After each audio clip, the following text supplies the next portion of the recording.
Oleh karena itu Nabi Khidir bertanya kepada 24.000 nabi. Apa jawaban dari 24.000 nabi tersebut? Jawabannya adalah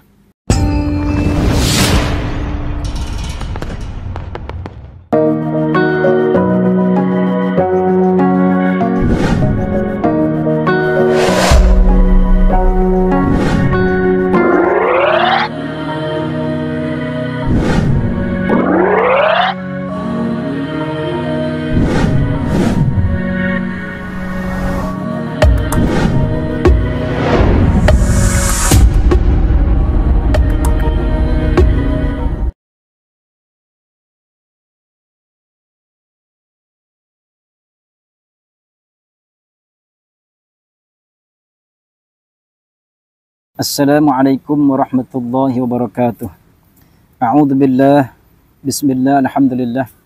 Wassalatu wassalamu ala rasulillah wa ala alihi wa ashabihi wa mawalah. La hawla wa la quwwata illa billah, amma ba'd.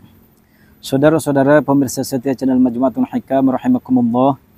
Pada kesempatan ini, insyaallah saya akan menyampaikan sebuah amalan yang sangat penting untuk kita, untuk kebahagiaan dan keselamatan kita di dunia dan di akhirat.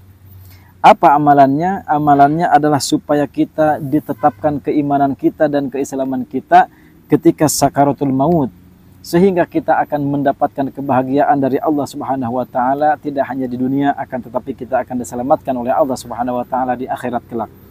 Suatu ketika Nabi Khidir pernah bertanya kepada 24.000 nabi. Wah, ini bayangkan yang ditanya 24.000 bukan satu atau dua orang nabi.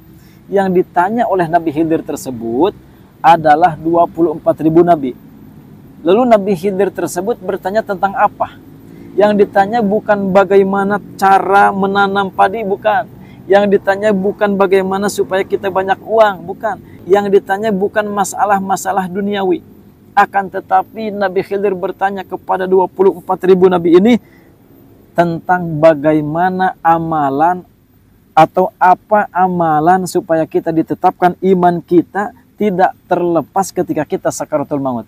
Ini adalah sesuatu hal yang sangat penting bagi kita, karena tidaklah berarti ketika kita memiliki berbagai macam kekayaan, ketika kita memiliki berbagai macam jabatan yang luar biasa di dunia, akan tetapi ketika sakaratul maut iman kita dilepaskan oleh Allah Subhanahu wa taala. Naudzubillah, tsumma naudzubillah min dzalik.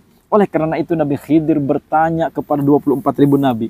Apa jawaban dari 24.000 nabi tersebut? Jawabannya adalah saya juga tidak tahu, katanya. Aduh, bayangkan Nabi saja tidak tahu. Sampai-sampai akhirnya Nabi Khidir bertanya kepada Nabi Muhammad SAW. Fasa'altuhu an dzalik. Kemudian Nabi Khidir pun bertanya kepada Nabi Muhammad SAW. Wahai Nabi Muhammad, amalan apakah yang bisa menjamin iman kita selamat, iman kita ditetapkan oleh Allah Subhanahu wa taala ketika kita sakaratul maut? Apa jawaban Nabi Muhammad SAW? Ternyata Nabi pun menjawab, saya pun tidak tahu. Masya Allah. Sekelas Nabi Muhammad saja tidak tahu. Sampai-sampai datang lagi malaikat Jibril. Nabi Muhammad SAW bertanya kepada malaikat Jibril, wahai malaikat Jibril, amalan apa yang bisa menjamin Allah Subhanahu wa taala menetapkan iman Islam kita ketika sakaratul maut? Apa jawaban malaikat Jibril? Malaikat Jibril pun tidak tahu, katanya. Saya juga tidak tahu, wahai Nabi Allah. Akhirnya malaikat Jibril pun bertanya kepada Allah Subhanahu wa taala tentang hal itu. Wahai Allah, apakah amalan supaya engkau menjamin tidak tercabutnya iman seseorang ketika sakaratul maut? Kemudian Allah Subhanahu wa taala menjawab, faqala Allahu azza wa jalla.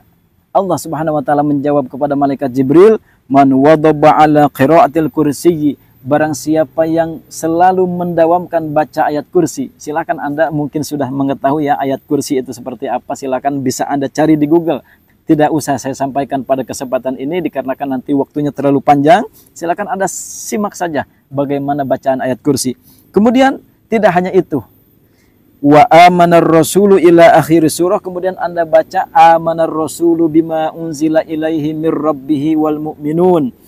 Kullun amana billahi wa malaikatihi wa kutubihi wa rusulih la nufarriqu baina ahadim mir rusulih وقالوا سمعنا وأطعنا غفرانك ربنا وإليك المصير لا يكلف الله نفسا إلا وسعها لها ما كسبت وعليها ما اكتسبت ربنا لا تؤاخذنا إن نسينا أو أخطأنا ربنا ولا تحمل علينا إصرا كما حملته على الذين من قبلنا ربنا ولا تحملنا ما لا طاقة لنا به واعف عنا واغفر لنا وارحمنا أنت مولانا فانصرنا على القوم الكافرين.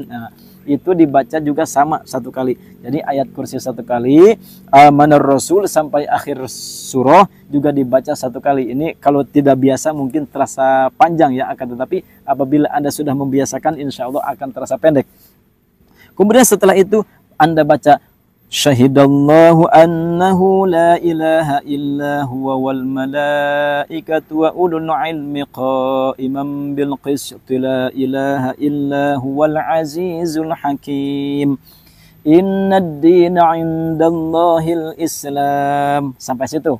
Itu juga sama dibaca satu kali.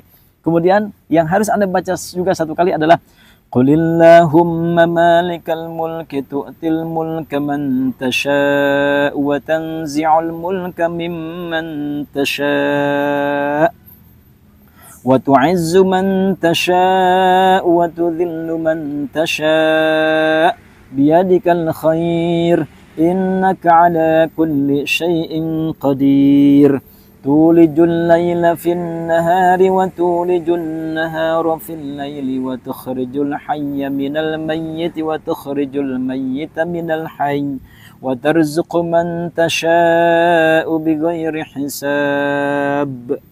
Nah, itu Anda baca juga sama sebanyak satu kali saja. Kemudian setelah itu Anda bacakan surah Al-Ikhlas. Bacaan surah Al-Ikhlas mungkin Anda sudah tahu, yaitu Qul huwallahu ahad sampai selesai. Kemudian Al-Mu'awwidatain juga sama dibaca satu kali masing-masing, yaitu Qul a'udzu birabbil falaq, kemudian Qul a'udzu birabbin nas juga dibaca sama sampai akhir surat adalah satu kali saja. Kemudian setelah itu ditutup dengan surah Al-Fatihah satu kali. Maka Allah Subhanahu wa taala memberitahukan kabar kepada malaikat Jibril, barang siapa yang membaca ayat-ayat tersebut setiap selesai sholat fardu, maka Allah Subhanahu wa taala akan menjamin imannya tidak akan dilepaskan ketika sakaratul maut. Ini yang sangat kita butuhkan, bahwasannya kita ingin diselamatkan iman kita ketika sakaratul maut. Amin ya Allah ya Rabbal Alamin. Dan dengan demikian insya Allah kita akan mendapatkan predikat dan derajat husnul khatimah di sisi Allah Subhanahu wa taala. Ini adalah hal-hal yang sangat penting di atas kepentingan-kepentingan kita di duniawi. Maka ketika kita sudah dijamin oleh Allah Subhanahu wa taala akan diselamatkan oleh Allah Subhanahu wa taala ketika sakaratul maut, tidak ada lagi kebimbangan ketika kita akan menghadapi sakaratul maut. Maka dengan adanya amalan-amalan yang saya sampaikan pada video kali ini, mudah-mudahan kita semua diberikan kesempatan oleh Allah Subhanahu wa taala dan diberikan kekuatan untuk mengamalkannya, sehingga kita semua diberikan oleh Allah Subhanahu wa taala husnul khatimah ketika sakaratul maut. Amin ya Allah ya Rabbal Alamin. Saya cukup sekian. Wabillahi taufiq wal hidayah. Wassalamualaikum warahmatullahi wabarakatuh.